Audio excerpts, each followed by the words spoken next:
जैसन ककरी वैसन बिया, जैसन माई वैसन धिया। अच्छा, तो अब वही से न उनकर बुझाई कि उनकर माई कैसन रही। भोजपुरी माटी के हमनी के लाल बानी जा, भोजपुरी माटी से जुड़ल बानी जा, भोजपुरी माई हिय।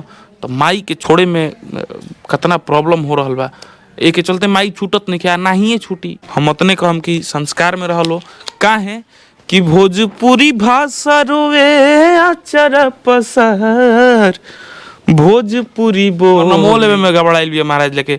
सोच ले हमार नाम तोरा से नइखे धरत तान्या झा, तो ते हमरा संगे हमारा औकात का देखत तारी। जो 10 में 10 दे, 21 दे तारी, 20 दे के मिसवाओ तारी, 500 1000 दे के ओहू में से चिखाओ तारी। तो हमनी के तो औकात नइखे कि 500 1000 दे के उनका के चिखा दी जाए।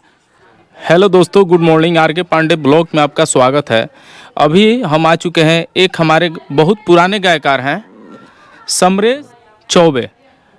तो दोस्तों आज हम लोग समरेश चौबे से मुलाकात करने के लिए आए हैं और जानना चाहेंगे कि इनके बीच और तनया झा के बीच कुछ ऐसे सवाल हो रहे हैं जो कि इनको थोड़ा दिल पे लग गया है।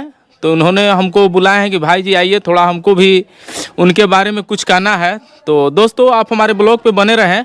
आज हम समरेश जी से जानना चाहेंगे क्या इनके दिल पे लगा हुआ है। सबसे पहले हमारे चैनल पे आपका स्वागत है। हाँ, तो आपके चैनल के माध्यम से जितने लोग हमको देख रहे हैं सबको नतमस्तक प्रणाम है। कलाकार के वाणी ऐसा आईना होला कलाकार दर्शक खातिर बुझाइल। तो कलाकार के वाणी ऐसा होके के चाहिए जो में पूर्ण रूप से शिक्षा के झलक होके चाहिए, ताकि तारा के सुन के केहू सीखे। महाराज 100 आदमी के बीच में रहुआ के खड़ा करावल गइल कलाकार बना के, काहे खातिर कलाकार के खड़ा करावल गइल 100 आदमी के बीच में कि तू ओइजा कुछ कहब तो 100 आदमी बैठ के चैन से सुनी। अब 100 आदमी तान मातारी बहन करता तो उहे सुनी, मंच पे आओ ना मारी झपड़न पीट के बिगाड़ दिए सब। सोशल मीडिया पे तू कुछ कह देबू, अकेले बैठल बड़ू 10 गो लौंडा लेके बैठल बड़ू, कुछ कह देबू। कभी सामने आके देखो यार, मार्केट में निकल के देखो, औकात है तो प्रोग्राम करके देखो। महीना के 20 दिन प्रोग्राम करके देखो ना। 20 दिन के 20 दिन जूता ना खिलस हमार नाम कहब। और सिर्फ सोशल मीडिया पर प्रोग्राम का प्रयोग करती हैं और इसी से लोग उनको जानते हैं। एकरे लेखा कुछ मुंह में गाड़ी आवता रह दी का हम कहीं। एकरे लेखा कुछ माने खत्म लड़की के वजह से भोजपुरी में प्रतिष्ठित घर के लड़की लोग अपन भोजपुरी गावे खातिर नहीं भेजत कि भोजपुरी के बदनाम करता रही सब ना बुझाइल। अब एकरा में जो बढ़िया घर से बा, बढ़िया घर से अच्छा खानदान से बिलोंग करता, वो अपन लड़की के इज्जत दुआवे खातिर काहे खातिर भोजपुरी में भेजी। हिंदी गवावता, भजन गवावता अपन। देखिए ऐसा बात नहीं कि हमू एकदम दूध के धोल नहीं कि हमू प्रयास कैले रही गावे के। महाराज 2 दिन हमारे घरे खाना ना बन रहे, हमू गाना गैले रही। तो पिताजी हमारे 2 दिन घरे खाना ना खैले कि बाप रे कैसन गाना गावे लगल बाबू, जल्दी घर दुआर छोड़ के चल जा, नाम निशान अपन मिटवा लो, नहीं तो बढ़िया गावे पता गावो। हमनी के विरासती मिलल बा महाराज लेके संगीत के बहुत नजदीक से देख ले बानी जा। हमनी के एगो गाना गौले रहनी, गाइए अमरेश भाई। नारदी विदा के बड़ी अच्छा कलाकार कमलेश देहाती भैया के लिखल गीत रहे, बड़ा स्नेह करेले हमके। और स्नेह के ही वजह से एगो गाना हमरा खातिर लिखले जना के हम गए नहीं। जेकरा के अपन जननी ना हमार बाटे हो, क्या बात है। कतनो समझाई ना समझे के तैयार बाटे हो, उनके खातिया जो दुआ मंगले बा, ई हमर दिलवा पगले बा। क्या बात है, क्या बात है। ई हमर दिलवा पगले बा। तो ये गाना सुनकर तो हम भी भावुक हो गए। तो हम गावत नहीं, तो कम से कम केहू के ऊपर सोच समझ के बोले के चाहिए, केहू के ऊपर टिप्पणी भी सोच समझ के करे के चाहिए। चाहे तो हमके कहले बड़ी कि हमारा औकात नहीं खे कि हम उनकरा सामने बैठ पाई। अच्छा, या फिर उनकरा के हम मेरी औकात से के बाहर की चीज़ है वो। तो देखिए हम तो कलाकार आदमी है, जा कोनो गुंडा मवाली तो हई जाए ना कि मारा मारी करब जाए।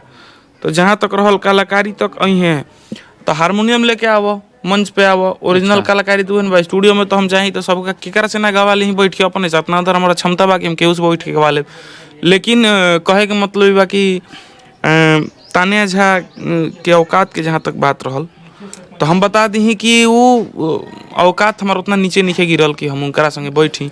आ रहल बात हमारा औकात देखे के, तो हारमोनियम लेके आवो, बैठो, पता चल जी केकर कितना औकात बा। आखिर तन्या झा एक सिंगर बड़ी, एक गायकार है, उनका के एक सिंगर के रूप में देखल जाला, गायकार के रूप में देखल जाला। अभी तो वो कुछ दिन से कुछ दिन से विवाद में बाड़ी। उ के रुआसी रुआ से कह के दिल कि उ कलाकार के आखिर रूप में उनकर लौकत नाम है। तो सिंगरे से प्रसिद्ध बा।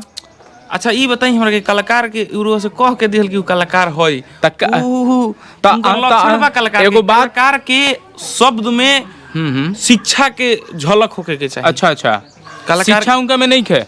अच्छा अगर शिक्षा रही तो वो अपना देख पा रहे हैं जो भी हमारे व्यूअर हैं, समरेश भाई बोल रहे हैं तनिया झा के अंदर शिक्षा नाम का कोई चीज नहीं है। अगर शिक्षा रहता उनमें क्या तो बात अपने से बड़ों का सम्मान न करती। अच्छा अच्छा, अगर वो अपने से बड़ों का सम्मान करती तब न पता चलता कि हाँ उनके अंदर शिक्षा है, संस्कार है। हाँ, हाँ। और मेरी संस्कार देख रही है वो, देख रही है कि संविधान आप मेरे लिए बना है। एगो बात हम पूछल चाहता नहीं, अगर ये न्यूज़ देखस तो कि का तान्या तू न्यूज़ देखला के बाद आप नीचे के कमेंट्स देखले बड़ू, कहीं पढ़ले बड़ू पूरा का कमेंट में आवेला। अरे मर देले के मर जाए के चाहिए, ऐसा आदमी के डूब मरे के चाहिए। कभी भी अपन न्यूज़ देला के बाद अपन हर न्यूज़ में तान्या झा हम कहते हैं तरह से कि तू अपन न्यूज़ में नीचे कमेंट कभी पढ़ले बड़ू कि का लिखल जाला नीचे बा, आ कभी हमनियो के पढ़ लिए साला हमनी के 500 व्यूअर्स जाला, 500 कमेंटो आवेला, आशीर्वाद आवेला, दुआ आवेला, सीख कुछ समझ।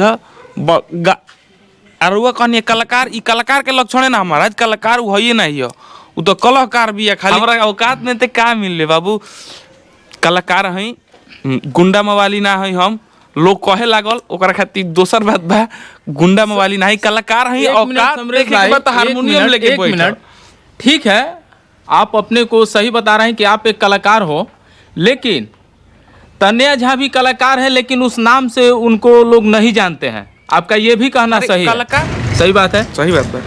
तो जो भी हमारे व्यूअर हैं, आप देख पा रहे हैं हमारे साथ जो अमरेश भाई हैं, बहुत अच्छी इनसे बातचीत हुई तन्या झा के बारे में, और उनके बारे में भी हमारे समरेश भाई बताएं। तो इसी के साथ एगो गाना सुन ली। तो देखिए हमारे अमरेश भाई एक गाना गुनगुनाना चाह रहे हैं, क्योंकि ये भी कलाकार हैं, तो इनका गाना हम जरूर सुनना चाहेंगे आप सबके बीच में।